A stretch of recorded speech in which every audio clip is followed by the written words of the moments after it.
ওটা আমি যখন 2011-12 দিকে বইটা অলমোস্ট কমপ্লিট করছি, ওই সময় কিন্তু আমার কাছে দুটো তথ্য এসে পৌঁছলো ব্যারিস্টার আমিরুল ইসলামের, ওনার সাথে ইন্টারভিউ করতে যে তথ্যটা কিন্তু ওই তথ্যটার ফলে কিন্তু আমার পুরো একটা চ্যাপ্টারই বদলে ফেলতে হলো। সেটা হলো যে বঙ্গবন্ধু যে 25শে মার্চ দিবাগত রাত 26শে মার্চে স্বাধীনতা ঘোষণা করেছেন, তার কিন্তু দুটো কিন্তু খুব ইম্পর্টেন্ট আমি সূত্র পাই। মনে আছে স্পিকার সাহেব, 25শে মার্চ তারিখে যে আক্রমণটা চালায়, সে আক্রমণ চলে সেনাবাহিনীর বাঙালি সৈন্যদের উপরে, বাঙালি বিডিআরদের উপরে, বাঙালি পুলিশদের উপরে, বাঙালি রক্ষী বাহিনীর উপরে, আর বিশেষ করে আওয়ামী লীগ কর্মী এবং নেতৃবৃন্দের উপরে। আর যারা এই দেশের দুঃখী মানুষ, তাদের বস্তি পড়ায় দেওয়া হয়, রাস্তা রাস্তায় ঢাকা শহর থেকে আরম্ভ করে সেদিন চলে যায়, সেদিন সেই অত্যাচার শুরু হয় এবং মেশিন গান চলে। 25 তারিখে রাত্রে যখন আমি বুঝতে পারলাম আর সময় নাই, বোধহয় আমার সোনা দেশকে আমাকে চিরজন্য ছেড়ে যেতে হচ্ছে, আমি বুঝলাম যে এই বোধহয় আমার শেষ। তখন আমি চেষ্টা করলাম যে কি করে এই খবর আমি বাংলার মানুষকে পৌঁছে দিই, তাই আমি পৌঁছে দিয়েছিলাম। এই যে আমরা একটা বইয়ের একটা পেজ পড়ি, একটা অর্থ একটা অংশ পড়ে বাকিটা না পড়ে গুজব ছড়াই, কেন ছড়াই? কেন আমরা ইতিহাসকে ঠিক এই পরিমাণে বিকৃতি করি?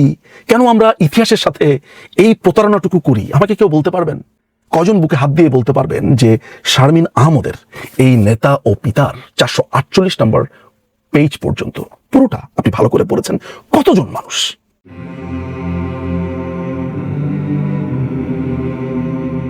এই সময়টাতে সাম্প্রতিক সময়ে অ্যাটলিস্ট গত প্রায় 8-10 বছর ধরে মার্চ মাস আসলেই 25 তারিখ যখন আসে মার্চের বা 26 তারিখ যখন আসে, তখন একটি বইকেই আমরা তর্কের একটা প্রধান উপকরণ হিসেবে দেখতে পাই, এবং এই বইটাকে কেন্দ্র করে আপনাকে নানান ধরনের উদাহরণ দেওয়া হয়। সেটি হচ্ছে শারমিন আহমেদের তাজউদ্দিন আহমেদ নেতা ও পিতা এই বইটি। এই বইটির 59 নাম্বার পাতা একটি বিপজ্জনক পৃষ্ঠা। কেন বিপজ্জনক পৃষ্ঠা সেটি আপনাদেরকে একটু পড়ে শোনাই। সেখানে লেখা আছে, 23শে মার্চে ধানমন্ডির 32 নম্বর রোডে মুজিব কাকুর বাড়িতে ছাত্ররা স্বাধীন বাংলার পতাকা উত্তোলন করলো। বলে রাখা ভালো, শারমিন আহমেদ বঙ্গবন্ধুকে মুজিব কাকু বলতেন, এবং এই যে বইটা লিখেছেন বা স্বাধীনতা ঘোষণার যে বর্ণনাটা তিনি এখন দেবেন বা বইটা আমি পড়ছি, সেটি তিনি তার মা সৈয়দা জোহরা তাজউদ্দিনের কাছ থেকে শুনেছেন, যেটি তিনি একটি সাক্ষাৎকারে আমাদেরকে পরিষ্কার করে বলেছেন। তিনি বলছেন, 23শে মার্চে ধানমন্ডির 32 নম্বর রোডে মুজিব কাকুর বাড়িতে ছাত্ররা স্বাধীন বাংলার পতাকা উত্তোলন করল। 25শে মার্চ সন্ধ্যায় ইয়াহিয়া খান গোপনে ঢাকা ত্যাগ করলেন। আলোচনার আবরণে অপারেশন সার্চলাইট গণহত্যার নীল নকশা তখন সম্পন্ন। 2 বছর আগে ইয়াহিয়ার ক্ষমতা গ্রহণের দিনকে বেছে নেওয়া হলো বাঙালির উপর মরণ আঘাত হানার জন্য। মুজিব কাকু আব্বুর সঙ্গে আন্ডারগ্রাউন্ডে গিয়ে মুক্তিযুদ্ধ পরিচালনা করবেন, সেই ব্যাপারে আব্বু মুজিব কাকুর সাথে আলোচনা করেছিলেন। মুজিব কাকু সেই ব্যাপারে সম্মতিও দিয়েছিলেন। সেই অনুযায়ী আত্মগোপনের জন্য পুরন ঢাকায় একটি বাসাও ঠিক করে রাখা হয়েছিল। বড় কোনো সিদ্ধান্ত সম্পর্কে আব্বুর উপদেশ গ্রহণে মুজিব কাকু এর আগে দ্বিধা করেননি। আব্বুর সে কারণে বিশ্বাস ছিল যে ইতিহাসের এই যুগ সন্ধিক্ষণে মুজিব কাকু কথা রাখবেন। মুজিব কাকু আব্বুর সাথেই যাবেন, অথচ শেষ মুহূর্তে মুজিব কাকু অনড় রয়ে গেলেন। তিনি আব্বুকে বললেন, বাড়ি গিয়ে নাকে তেল দিয়ে ঘুমিয়ে থাকো, পরশুদিন অর্থাৎ 27শে মার্চ, যেদিন বলছে সেদিন 25শে মার্চ, পরশুদিন 27শে মার্চ, পরশুদিন 27শে মার্চ হরতাল ডেকেছি। এটি ইনভার্টেড কমার মধ্যে দেওয়া রয়েছে, অর্থাৎ শারমিন আহমদ সরাসরি তাজউদ্দিন আহমদের কাছ থেকে শোনেননি। দেখুন, এই যে 25শে মার্চ রাতের কথা বললেন, আব্বু চলে আসলেন, এসে তো অবশ্যই আম্মাকে বলেন, এগুলো আম্মার কাছ থেকে পাওয়া। তাজউদ্দিন আহমদকে বলেছেন বঙ্গবন্ধু শেখ মুজিবুর রহমান, এটাই বলতে চাচ্ছে। সেই কথা তাজউদ্দিন আহমদ এসে বলেছেন তার স্ত্রী সৈয়দা জোহরা তাজউদ্দিনকে। সৈয়দা জোহরা তাজউদ্দিন এটা বলেছে শারমিন আহমেদ রিপিকে। এই হচ্ছে 3 হাত ঘুরিয়ে বক্তব্য।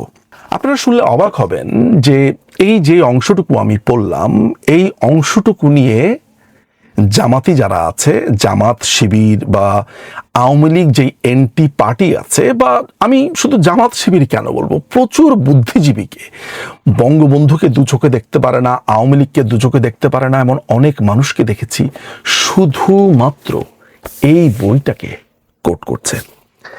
আমার কাছে এই কষ্টের জায়গাটা এটাই। কেন এটাই? কারণ এই বইটা তো আসলে এই শুধু 59 নম্বর পৃষ্ঠা বা 60 নম্বর পৃষ্ঠাতেই থেমে যায়নি।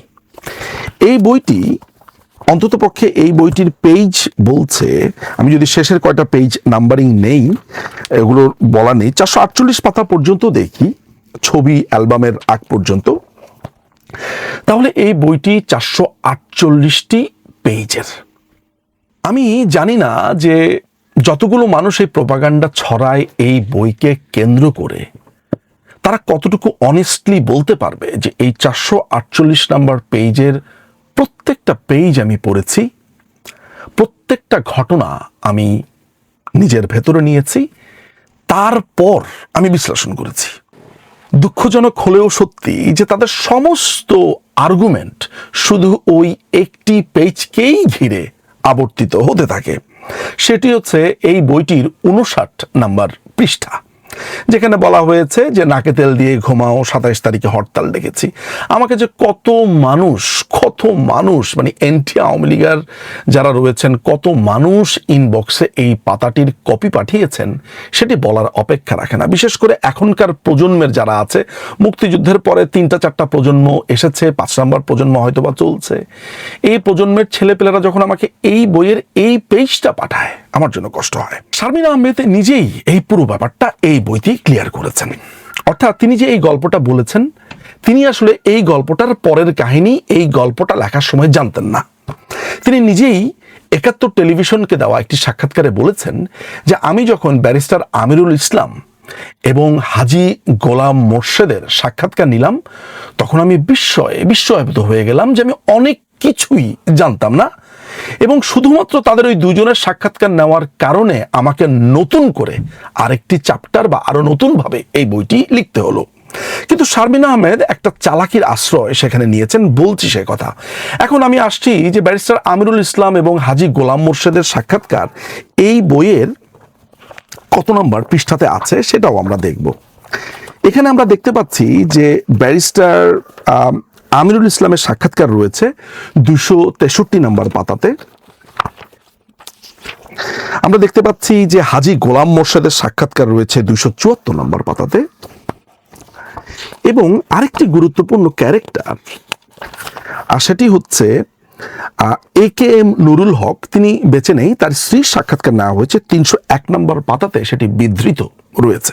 বঙ্গবন্ধুর সাথে ওই 25শে মার্চের রাত্রে শেষ যেই ব্যক্তিটা দেখা করে চলে যান, তারপরেও যেই ব্যক্তিটা বঙ্গবন্ধুর সাথে থেকে যান, বঙ্গবন্ধু অসংখ্যবার বলেও যাকে বাসা থেকে বের করতে পারেননি, তিনি হচ্ছেন যশোরের হাজী গোলাম মোর্শেদ। হাজী গোলাম মোর্শেদ 2021 সালে মারা যান। তিনি সাক্ষাৎকার দিয়েছেন তার পুরো অভিজ্ঞতার ব্যাপারে, কি হয়েছে না হয়েছে তার সামনে পুরো ঘটনা। যে নুরুল ইসলাম যখন বলদা গার্ডেন থেকে বঙ্গবন্ধুকে ফোন দিলেন, ফোনটা ধরেছিনি হাজী গোলাম মোর্শেদ, এবং হাজী গোলাম মোর্শেদকে তিনি বলছেন যে আমি অলরেডি ট্রান্সমিট করে দিয়েছি স্বাধীনতার ঘোষণা, এখন আমি কি করব। তখন হাজী গোলাম মোর্শেদ যখন এই কথাটা বঙ্গবন্ধুকে জানান, বঙ্গবন্ধু তখন বলেন ওকে বলো যে এই ট্রানজিস্টরটা ভেঙে এখানে ফেলে দেওয়ার জন্য। তাই হয়। পরবর্তী সময় AKM নুরুল হককে 29শে মার্চে পাকিস্তানি হানাদাররা নিয়ে যায় গ্রেফতার করে, এবং তার লাশ পাওয়া যায় না, তাকে খুন করে ফেলে। তাহলে এই যে 59 নম্বর পেজে তার বাবার কথাটা লিখলেন, তার ঠিক পরপরই বললেন না কেন যে আমার বাবাকে এই কথাটা বলেছে, যেটি আমার মায়ের কাছ থেকে শুনতে পেয়েছি বটে, বাট আমি আরো দুটো ভার্সন পেয়েছি, দর্শকদের সুবিধার্থে আমি এই দুটো ভার্সন ঠিক এটিরই নিচেই লিখে দিচ্ছি। অর্থাৎ 59 নম্বর পৃষ্ঠার পরে 60 নম্বর 61 নম্বর পৃষ্ঠাতেও ওই ব্যারিস্টার আমিরুল ইসলামের সাক্ষাৎকার বা হাজী গোলাম মোর্শেদের সাক্ষাৎকার দিতে পারতেন। সেটি না করে 59 নম্বর পেজে তিনি তার ওই ঘটনাটা লিখলেন। বইয়ের একদম মাঝেরও পরে গিয়ে তিনি ওই দুটো সাক্ষাৎকার দিলেন। ফলে যারা জামাতি, যারা রাজাকার, আলবদর, যারা আওয়ামী লীগ বিরোধী, তারা শুধু ওই অংশটা পড়ে বারবার বলেছে আরে বঙ্গবন্ধু তো স্বাধীনতা ঘোষণা দিতেই চান নাই, উনি তো তাজউদ্দিন আহমেদকে বলেছেন নাকে তেল দিয়ে ঘুমিয়ে থাকার জন্য। এখন আমার সোজা একটা প্রশ্ন হচ্ছে, এই বইটার মধ্যেই আছে যে 25শে মার্চের দিবাগত রাত্রে 26শে মার্চের প্রথম প্রহরে বঙ্গবন্ধু ঠিক কিভাবে স্বাধীনতার ঘোষণা দেন, সেটি এই বইয়ের ব্যারিস্টার আমিরুল ইসলাম, হাজী গোলাম মোর্শেদ এবং AKM নুরুল হকের স্ত্রী তারা বর্ণনা করেছেন, যেটা নিয়ে শারমিন আহমেদ রিপির কোনো রকমের সন্দেহ নাই। তিনি নিজেও একটি সাক্ষাৎকারে বলেছেন যে এই সাক্ষাৎকার এখনই আমি আপনাদেরকে দেখাবো। এই যে আমরা একটা বইয়ের একটা পেজ পড়ি, একটা অর্থ একটা অংশ পড়ে বাকিটা না পড়ে গুজব ছড়াই, কেন ছড়াই? কেন আমরা ইতিহাসকে ঠিক এই পরিমাণে বিকৃতি করি? কেন আমরা ইতিহাসের সাথে এই প্রতারণাটুকু করি? আমাকে কেউ বলতে পারবেন? কজন বুকে হাত দিয়ে বলতে পারবেন যে শারমিন আহমদের এই নেতা ও পিতার 448 নম্বর পেজ পর্যন্ত পুরোটা আপনি ভালো করে পড়েছেন কতজন মানুষ? এবং সবচাইতে গুরুত্বপূর্ণ ব্যাপার হচ্ছে তাজউদ্দিন আহমদ 11 এপ্রিল 1971 সালে মুজিবনগর সরকারের পক্ষে বেতার ভাষণে বঙ্গবন্ধুকে স্বাধীনতার ঘোষক হিসেবে উল্লেখ করেন এবং তিনি বলেন 25শে মার্চের দিবাগত রাত্রে বঙ্গবন্ধু স্বাধীনতার ঘোষণা দেন। তাহলে তাজউদ্দিন আহমেদ কিভাবে জানতে পারলেন?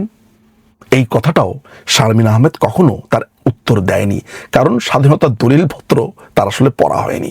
এবং আমাদের যে স্বাধীনতার ঘোষণাপত্র, যেটি এই 10ই এপ্রিলে এটার দিবস, সেই স্বাধীনতার ঘোষণাপত্রের মধ্যে পরিষ্কারভাবে 6 নম্বর প্যারাতে লেখা আছে বঙ্গবন্ধুই স্বাধীনতার ঘোষণা দিয়েছেন।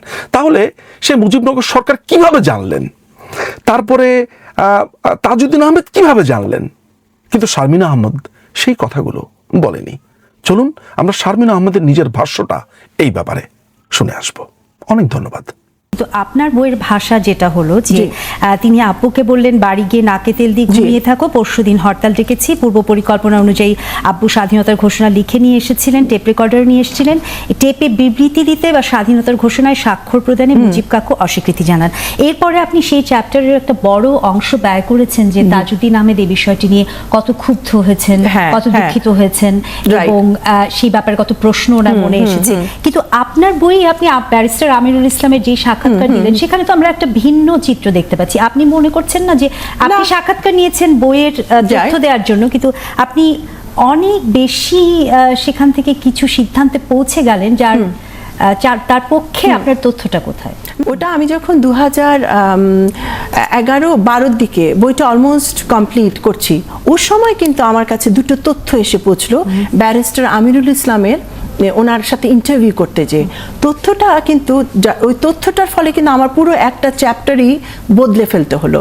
সেটা হলো যে বঙ্গবন্ধু যে 25শে মার্চ দিবাগত রাত 26শে মার্চে স্বাধীনতা ঘোষণা করেছেন, তার কিন্তু দুটো কিন্তু খুব ইম্পর্টেন্ট আমি সূত্র পাই, যেটা নিয়ে বিতর্ক করা হয় যে স্বাধীনতার ঘোষককে।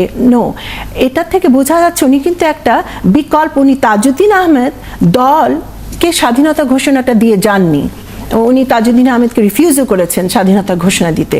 বাট যে কোনো কারণেই হোক, কৌশলগত কারণেই হোক, উনি এটা কিন্তু একটা বিকল্প মাধ্যমে ঘোষণাটা দিয়েছিলেন। সেই সূত্রটা হলো প্রকৌশলী নুরুল হক এবং তার আরেকটা সাক্ষী হচ্ছে বঙ্গবন্ধুর পার্সোনাল এইড হাজী গোলাম মোর্শেদ। হ্যাঁ, সেটা ব্যারিস্টার আমিরুল ইসলামের সাক্ষাৎকারে আছে যে আপনি যেমন অন্যান্য বইয়ের রেফারেন্স দিলেন, তাতে তাজউদ্দিন আহমেদের ইচ্ছে ছিল বঙ্গবন্ধু শেখ মুজিবুর রহমান একটি স্পষ্ট ঘোষণা দিয়ে যান এবং তার পরবর্তীতে ঘোষণা না থাকায় কি সমস্যা হয়েছে সেগুলো নিয়ে, এই কথাগুলো তো পাবলিক ডোমেনে আছেই। তাহলে আপনার বইকে হাইলাইট করার সময় বঙ্গবন্ধুর ঘোষণা দিতে আপত্তি বা সেই নিয়ে তাজউদ্দিন আহমেদের যে প্রতিক্রিয়া, এটিকে যেভাবে করে সামনে নিয়ে আসা হচ্ছে অনেক অজানা কাহিনী হিসেবে, এটি কি অজানা কাহিনী? আপনার নিজের কথাতেই তো মনে হয় না এটা তো অজানা না, এবং দ্যাটস ভেরি গুড। এভাবে আসলেই তো একটা আলোচনার ক্ষেত্র। আমার তো মনে করি এই যে এইভাবে যে নেগেটিভলি, যদি মনে করে নেগেটিভলি প্রেজেন্টেড হয়েছে, আমরা ওটা পজিটিভ আলোচনার দিকে নিয়ে যাই না কেন? কারণ পুরো বইটা তো আমাদের পড়তে হবে, খণ্ডিতভাবে পড়লে তো চলবে না। ক্রিয়াশীলদের যারা প্রতিনিধিত্বকারী কিছু পত্রিকা আছে, আমরা তাদের মাধ্যমে তাদের কথা অনেক সময় জানতে পারি। তাদের পত্রিকাগুলোর গত কয়েক সপ্তাহ ধরে হেডলাইন নিউজ আপনার বই থেকে কোটেশন করে করা হচ্ছে, এই বিষয়ে আপনার মতামত? আমার প্রতিক্রিয়া কি? আমার কিন্তু প্রতিক্রিয়াতে এটাই যে ঠিক যেভাবে হেডলাইন্স গুলো হয়েছে আপনি বলছেন যে বিপক্ষ দলের পত্রিকায়, ঠিক তেমনই যদি হেডলাইন্স গুলো হাজী গোলাম মোর্শেদ বা আপনার নুরুল হকের চ্যাপ্টারগুলি তাহলে আসছে না কেন? আমি সেটাই বলছি। এখানে তো ধরেই নেওয়া যেতে পারে, আমরা তো সেগুলো হেডলাইন করতে পারি, তাহলে তো একটা গণতান্ত্রিকভাবে পক্ষে বিপক্ষে চর্চাটা আলোচনায় চলে আসে, এভাবেই তো একটা জাতি প্রোগ্রেস করে। আর এটা তো আমার দায়িত্ব না যে ওরা কিভাবে করছে সেটা, সে বিষয়ে তো আমার না, করা। সেখানে আমি আবার ফিরে আসি নুরুল হক এবং হাজী গোলাম মোর্শেদের, যে যার কারণে আমার একটা চ্যাপ্টারটাই বদল করতে হলো। কি হলো যে হাজী গোলাম মোর্শেদ রাত 12টার দিকে 25শে মার্চ রাতে, যখন বঙ্গবন্ধু সবাইকে, আমি মুজিব কাকুই বলতাম, উনি সবাইকে যখন বের করে দিলেন 11টা সাড়ে 11টা থেকে, Haji Golam Morshed refuse to get out এবং তিনি থেকে রাত 12টায় একটা ফোন কল আসলো, সেটা হচ্ছে যে বঙ্গবন্ধুকে জানাতে হবে আমি বলদা গার্ডেন থেকে বলছি মেশিন নিয়ে কি করব। তখন বঙ্গবন্ধু বললেন হাজী গোলাম মোর্শেদের মাধ্যমে বলো মেশিন ভেঙে পালিয়ে যেতে। তা আমি তো যেটাকে আপনি বলছেন যে একটা বিকল্প ব্যবস্থা তৈরি করা ছিল, যেটার কথা হয়তো তাজউদ্দিন আহমেদ জানতেন না, তাজউদ্দিন আহমেদ বা হাইকমান্ড জানতো না। এটাও তো ইতিহাসে আসতে হবে, এটা কিন্তু ইতিহাসে আছে না, থাকলেও ইতিহাসে থাকলে কজন পড়ে? আপনারা এই বইটা পুরোটাই পড়ে দেখেন। আমি বলি দর্শক, আপনারা প্লিজ পড়েন, পুরো বই পড়ে খণ্ডিতভাবে বিচার করবেন না। কারণ বঙ্গবন্ধু ছিলেন স্বাধীনতার চেতনা, উনি থাকবেন, আছেন সবসময়। ওনার ওই চেতনাটার জায়গায় ওনার ওই স্থান কেউ নিতে পারবে না।